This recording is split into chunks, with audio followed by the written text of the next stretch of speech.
Alright, YouTubers, we're back here. So, I'm getting this thing cleared out a bit. We've gotten the foot pedal cable out and the controls cable out. We still have the power cable. Look, this power cable, this wire here was arcing over, and oh, just awful. This is what the thing looks like so far. This control cable is just friggin', look at that, fully chowdered up, like just complete and total rubbish. We've got all the cables marked. Hopefully none of them are broken. And there's a couple that are unused in here, which is good in some way, that I don't have to go and run all those through. So I think there's only 18 then that I have to pull through. 2, 4, 6, 7, 8, 10, 12, 14, 16, 17 cables. But yeah, look at, even down here, it's just all, they're all rubbing through. It's in such poor shape. So we've got them all marked there on where they went. And so what I'm going to do is, I had originally thought that I would do a continuity test to see where they all went up here. I see that some of these are marked, which is really good, like 172, and I think there was a 172 in here, 172, so those ones are going in there.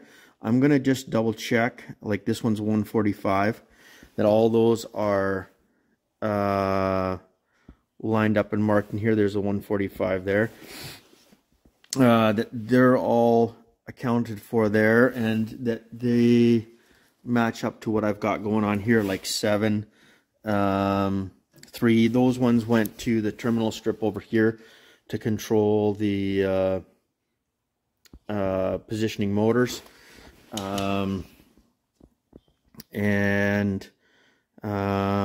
Yeah, we'll kind of go from there. So I think forward and reverse is the selection, and then up and down, or the direction of rotation selection. The potentiometer does its thing there. I'm just wondering if there's some disconnected wires here. There's a broken wire here that's not connected to something. I gotta find the end of it, where it was connected in the mix, or maybe it's not connected to anything. It could be, yeah, see this one here? An orange wire not connected to something, and this blue-green one, and there's another blue one here that's also not connected. So it could just be these two that are, that one's obviously not terminated correctly. I don't know if they were used previously in a, like this looks like a newer potentiometer, used in that assembly. So maybe we'll try to pull a couple extra wires through. But anyways, that's where I am so far. I've left this one connected. I think I'll just get rid of that as well right now. And then that sorts that out. The other side is labeled. So that goes in the bin.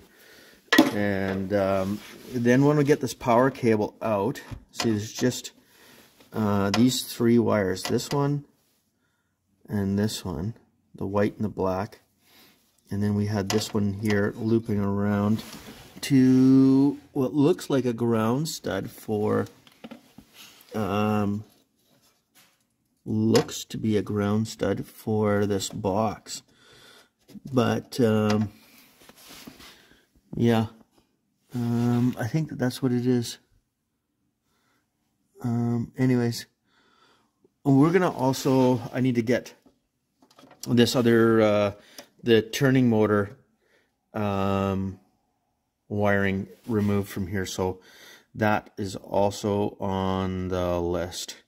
So I've just got 4 or 5 wires here that got to come off, and then I think the only thing that I'll have left after that is these 2 wires here that connect the power that jump the power from this terminal strip to this terminal strip, which then is used by the motors and everything else. So yeah, that's where we are right now. I don't yeah, it's a bit daunting, really, to be honest with you. I'm just hopeful that I can trace all these guys back properly to there. I think what I will probably do is, like I say, double check and just start replacing one wire at a time and marking the new wires as I make the connections to there, and I'm going to leave them long. I'll just decide on a wire length that's long enough that it's going to accommodate, get all the way back out to here, and then I'll be able to cut to length later on. So I need to just replace one wire with another, with a new wire, and mark the new wire and double check that. I will go do some continuity checks, but I'm just so worried that these are just going to be shorted out together. And that, because of all the wire breaks in here. So we got to do this slowly and methodically, but so far everything's good there. And then the next thing that I got to do is I want to just double check to see what the cord condition is like here, and I probably will just replace this cord going to the foot pedal with a new cord there, and I will replace this power cord with a new power cord, and then I'll probably end up buying a few more feet of 12-2, and we'll go from there. I think I have some 14-4 for the foot pedal that I can use, and then that sorts that out. And I don't think even the 4 wires are needed. Probably 14-3 is good enough because I just have the 3 wires anyways. Sorry, I'm rambling on here. Trying to minimize the amount of cab tire that I'm using. And I think this one here going to the switch is 4 wires, so I need to find some 14-4, and I think I can do that. And I've got 5 wires here, so that one's going to be a bit of a pain. It would be nice just to use cab tire. 14-5 and 5 conductor, and this is 7. 7 conductor there to that motor. So anyways, I'm rambling. Please remember to like, comment, and subscribe, and I will loop you back in here as soon as I've got all this cleaned up and I've got some new wires connected to that. And yeah, then we'll go from there.